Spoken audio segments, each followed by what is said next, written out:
Hey everyone, welcome back to my channel. My name is Vish, and today we're going to be doing my weekly updates. I know I missed the previous week's one is because I've been reading the same book the entire week and I didn't have anything to say. So this weekly update will basically span from the 7th of September to the 20th of September, so 2 weeks. Alright, so for the last 2 weeks I've been just basically reading Gemina and Rage of Dragons. So let's start with Gemina. It took me 8 days to read Gemina.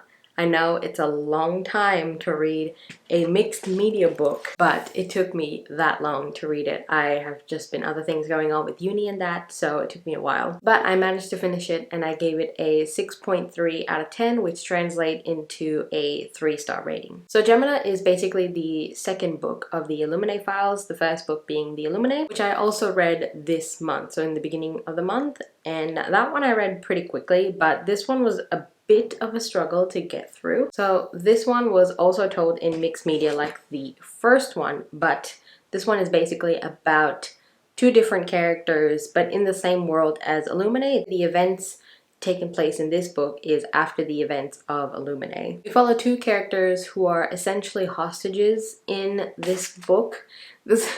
The best way to describe this book is basically Die Hard meets Aliens. In this book, we're in a space station called HIMYM, which is mentioned in the first book, and in the space station, the evil biotech company that I mentioned in Illuminae is basically holding everyone in that space station hostage.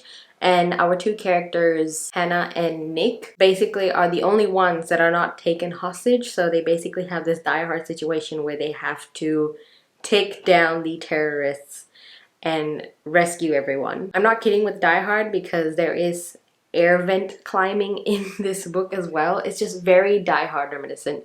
And the aliens part of it, it's kind of a spoiler, so I don't want to say it, but it definitely has that alien vibes in the background. So the concept was great, but the only thing was, it was also my complaint for the first book, is that the dialogue was very, very cheesy and the comedic timing was done poorly. So there will be this intense scene and there will be jokes thrown around, but it's not really the appropriate time to be doing that. And because I read Illuminae and then this straight after, it was getting old really quickly.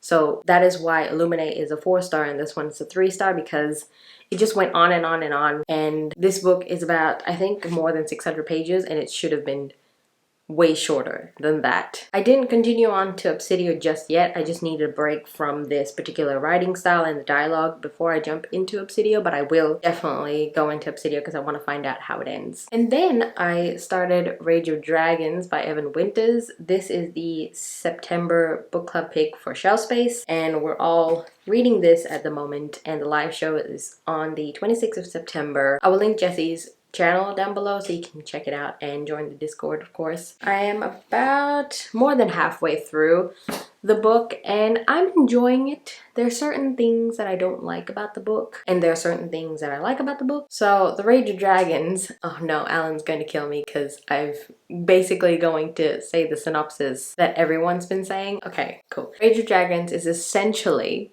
a revenge story. A traumatic event happens to our main character Tao, and that makes him want to go on this revenge rampage. When this says rage, it means rage. So with that revenge in mind, Tao basically wants to train himself to become the best swordsman in the country so he can take his revenge. That's where I'm at now, and in this world there are magical powers. Like, certain people have certain magical powers and only women can have these certain magical powers, and they get tested every year to see who has those magical powers, and then they have to basically serve the government for it. So as I said, there are magical powers in this world, and so far where I'm at, it's only explained very little, but I want to know more about it, so hopefully I'll know more about it later on in the book. Like I said, this book is very revenge centered and we only have Tao's perspective. So if you're not a big fan of like revenge stories and just revenge focused stories,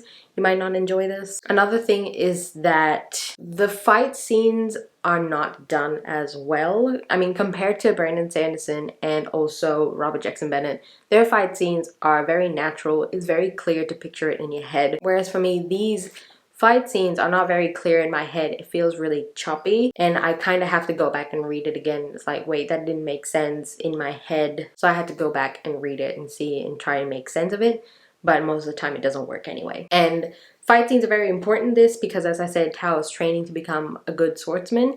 So there's a lot of training, there's a lot of fight scenes. So I am not really enjoying the fight scenes because of it. Another thing I'm not enjoying is there's not much emotion to this story, meaning there's not much emotional impact for the reader, at least for me. A lot of traumatic things happen, but for me, there's not much build up to that. I'm gonna compare it to Red Rising because someone brought it up on the Discord, is that in Red Rising, it is a revenge story in the first book, Red Rising, but there's a lot more emotional impact to the character and also the reader because it was built up properly. But I do like the concept and the world and everything. It's just the little things that are really, I guess, hindering my reading experience, but I love a good revenge story. That's essentially what I've read so far. I haven't been having a good reading month. I mean, like, number of book wise and also I guess quality wise, because the only good book that I read this month was The House in the Cerulean Sea, which was really good. It was a 5-star read, but the rest were kind of like it's okay so far. Also, in the last 2 weeks I bought some books, so let's move in to the book haul portion. So the previous week I kind of went to different independent bookshops near me and I bought a few books because I like to support them. They're really good. So the first book I got was Aurora Rising by Amy Kaufman and Jay Kristoff. I know I just said with Gemina the dialogue was really cheesy, and I've heard it's the same in all of their books. But I do really like the concept, which is why I bought this book, and I want to continue with Obsidia, which is like up there. This is a YA sci-fi book. This is basically about a ragtag group that just graduated from Aurora Academy, and then they find this girl called Aurora who has been in cryosleep for about 2 centuries, and they find out that she may be the catalyst that starts a war millions of years in the making. So that's really interesting. Next book I hauled is Jurassic Park by Michael Crichton. I'm not going to say synopsis because hello, Jurassic Park. It's not really like an unknown thing. Very excited to read this. Jurassic Park is one of my favorite movies of all time. Next one I got at a used bookstore. It has deckled edges, as you can see, and it is The 7 Deaths of Evelyn Hardcastle by Stuart Turton. I think this is basically about this party, and then at this party there was a murder of Evelyn Hardcastle, and the main character basically has to try and find out who killed Evelyn Hardcastle, but he has to do it 7 different times. I'm not too sure. I'm pretty sure there's time traveling involved. But either way, that sold me. I like a good murder mystery with some Groundhog Day-esque concept. Now the next book I got, I actually already read this last year, but I didn't have a copy of my own, so I got it. And that is Lock Every Door by Riley Sager. This is a thriller mystery and also good one to pick up in October. Hint hint, I'm going to be doing a video on spooky books to read in October. Watch out for that. So this book is about this girl called Jules Larson who gets offered a job to apartment sit for a ridiculous amount of money. And when she apartment sits, I guess the regulator of the building gives her certain rules that she has to follow while she apartment sits. Like, you can't sleep somewhere else, you only have to sleep in that apartment, you can't bring friends around, just kind of shady things like that. And she has to accept this job because she is going to be homeless. She lost her job and this is basically her lifeline. And as she is apartment sitting, she meets this friend who is also apartment sitting in the building, which is called Bartholomew Building, by the way. And that friend tells her that the building is basically haunted. And the next day, that friend actually goes missing. This was a good thriller mystery. It has that concept of, is it paranormal, is it not paranormal, which I like in my thriller mysteries. So definitely pick this up if you want to read a thriller mystery in October. This is pretty good. Definitely fast-paced, definitely intriguing. There is a few moments where you are like on the edge of your seat because there's creepy things happening in here for sure. I mean, imagine you're alone in this apartment, you don't know anyone, and it's the middle of the night. It's just really creepy. Definitely like pick this up if you can. And the next book I got, obviously because of the trailer, Dune by Frank Herbert. No idea what this is about. I just know the trailer looked awesome and now I want to read the book before the movie comes out. So I got this nice paperback. If I really like it, I'll get the special edition one, which is so beautiful. The next book, my friend Alan from Library of Allenxandria will be pretty proud, and that is Trader's Blade by Sebastian D. Castell. Alright, Alan is gonna kill me because I have already forgotten what this book is about, but it's about these guys called the Greatcoats who serve the king, but then the king is now dead and the Greatcoats are disbanded. But then the city becomes corrupted and they decided to band again to correct that. Not too sure. Alan's gonna kill me.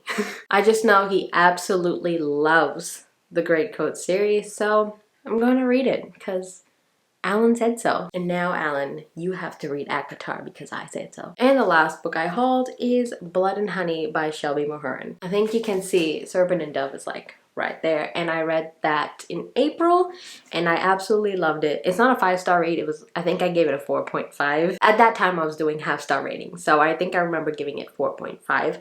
It was a really fun book. I absolutely loved the characters. The romance was really good. So essentially what the first book was about is we follow Lou, who is a witch, and Reed, who is a witch hunter, and one day they cross paths. And Reed doesn't know Lou is a witch, by the way. So they cross paths and something happens, and in order to rectify that problem, they had to get married. So Lou agrees to that, one, because she's forced, and two is because she's being hunted by her coven, essentially. So being married to a witch hunter is basically the perfect place to hide. As she's hiding and she's married to Reed, things happen and it's great. I did love the magic system because the witches have to sacrifice something in order to do magic, and I like magic systems that have limitations. So really love the first book. Can't wait to read Blood and Honey. I know my mom has read it and she said it was really good, so can't wait to read it. Alright, so that's all the books that I've read and books that I've hauled. Let's get into, I guess, personal stuff. Uni is going okay. I do have 3 assignments due on the 25th, like all on the same day, so I'm going to be a bit busy this week. I am, however, actually watching a lot more Disney movies recently because our Shelf Space Discord is hosting a Disney trivia night, and I'm very excited. So I've been watching a lot of, or rewatching, I guess, a lot of Disney movies, and it's been really good. I think I've watched Anastasia, The Sword and Stone, Mulan, oh, Robin Hood, The Little Mermaid. Just movies that I haven't watched in a long time and I need like a refresher course. So it's been really fun watching those. I'll definitely watch more because I really want to beat Alan. He's just so good in knowing all this Disney trivia and we all just want to beat him, but I don't think that'll happen. And in terms of TV shows, me and Sam are watching How I Met Your Mother. We're on season 4, I think, and we're enjoying it very much. Marshall is my favorite. Sam hasn't said who's his favorite yet because he likes to decide like after the show's ended, but we can agree strongly that we don't like Ted and Robin. And as for me, I'm just watching Buffy on and off. I think I am at the end of season 4, I believe. And I think I've decided season 4 where like Riley and Adam are, I don't actually like that season much, but I do like Willow's arc. If you've seen it, then you know. I like Willow's arc in that season. It's very nice. And that's all I have for you guys. Let me know what you've read recently, any TV shows you've watched recently, let me know. If you like this video, give it a thumbs up, and if you haven't subscribed, please consider doing so. And thank you guys so much for watching. I will see you in my next one. Bye!